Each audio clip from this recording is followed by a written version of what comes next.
Today, we're diving into something really deep, the incredible, beautiful connection we have with our parents. But we're going to start in a very, very strange place, with a modern trend that's all about erasing the first physical evidence that we even existed. So, get this. There are people out there who are actually having their navels surgically removed. I know, it sounds totally bizarre, right? But it makes you wonder, why on earth would anyone choose to get rid of such a fundamental part of who they are? Well, the reason, according to a newspaper article, is surprisingly simple. It's all about aesthetics.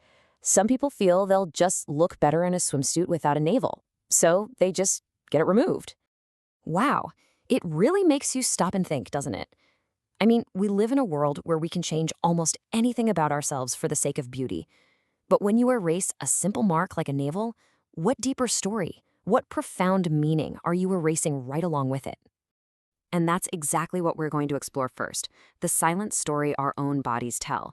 We're going to look right past the surface and uncover the absolutely incredible origin story that your navel represents.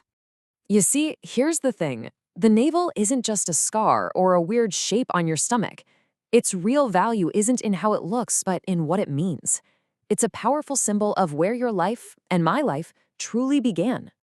Just look at this unbreakable chain of life. It all starts with our mother. It connects to us through the umbilical cord, which then leaves its permanent mark, the navel.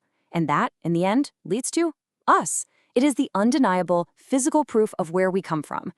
Now, of course, the umbilical cord itself is long gone, but its trace, that little mark, stays with us our entire lives.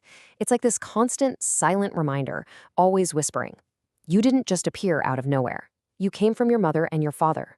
Without them, we just wouldn't be here. Okay, so let's take this whole idea of origin and connection one step further. We're going to talk about the navel we can see and one that we can't, as we look beyond our physical parents into a more spiritual dimension. You know, this gets you thinking, who in all of history wouldn't have had a navel? Well, the source material we're looking at brings up a really interesting thought experiment with two people, Adam and Eve. Since they weren't born from a mother, they wouldn't have had that physical mark. And this really shows the two different ideas perfectly. For us, our physical navel is that undeniable truth connecting us to our parents. But for Adam and Eve, their origin was different. You could almost say they had a spiritual navel, a direct line, a constant reminder that their origin was their creator. And all of this idea of connection and origin, it leads us right to the emotional heart of what we're talking about today. It's about our responsibility to the ones who gave us life and the deep, painful regret of a lost chance, an opportunity that once it's gone, you can never, ever get back. You know, life is full of all kinds of chances, isn't it? Some of them, you get a do-over. If you miss a meal today, hey, no big deal, you can eat tomorrow. But some chances, they're final. Like spilled water, once it's gone, it's gone. And the opportunity to truly honor our parents, well, that's one of those final chances. How many of us have had this exact thought? Come on, be honest. It's so common. I'm busy now, I'm trying to make it, but later. Yeah, later. When I'm successful, then I'll really show my parents how much I appreciate them. We always push it to later.